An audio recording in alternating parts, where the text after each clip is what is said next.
Order! Order! You are an incorrigible delinquent at times. Behave yourself, man!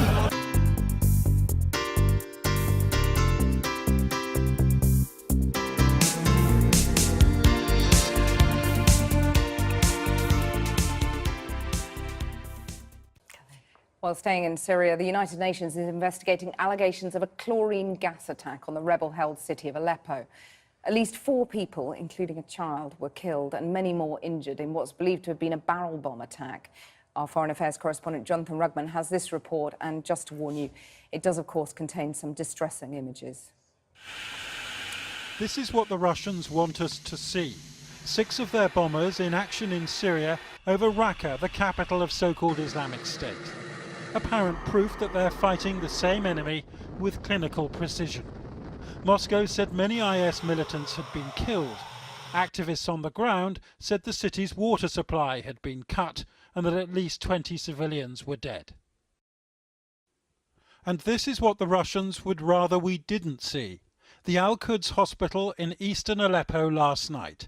A CCTV camera over the entrance filming Syrians of all ages suffering from chest pains and struggling to breathe.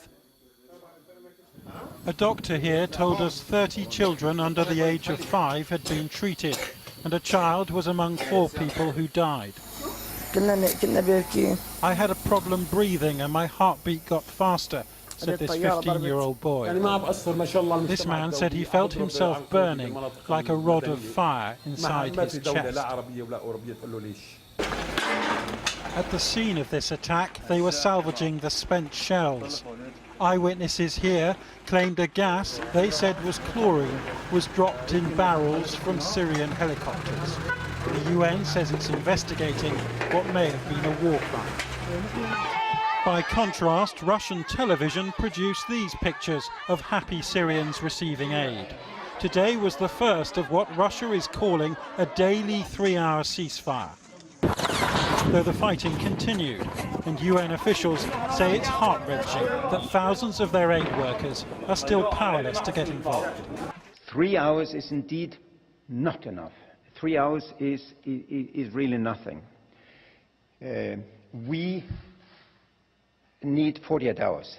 That's how we see it now, and we want to sit down with the Russian side. In the east of the city, they've given up waiting for the UN. This food has been delivered by rebel forces who've broken the government siege. I've got onions, cucumbers and tomatoes, said this man. We don't need anybody apart from the Mujahideen and God. Rebel forces now control much of eastern Aleppo. We've identified at least 28 different rebel factions in and around the city. Of these, at least 8 are supported solely by the Americans, 7 by the Americans and the Saudis, 6 by the Saudis and Qataris, and 3 by the Qataris, the Saudis and the Turks. Yet the most effective rebels in breaking the siege are Jabhat Fatah al-Sham, a jihadist offshoot of al-Qaeda with no foreign support.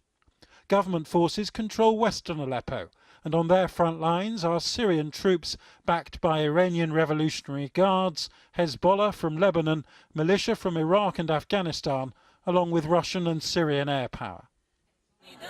But though this is a proxy war, the jihadists who used a drone to film this aren't controlled by anyone, yet they're the most effective rebel force. While on the government side, Lebanese Hezbollah have drones as well, using one here to drop improvised bombs in the countryside south of Aleppo. A technological breakthrough surely of interest to terrorists the world over. The battle for this city, without doubt, the longest, toughest and most complex of the entire Syrian civil war. Jonathan Rugman there. I've been getting away with it all my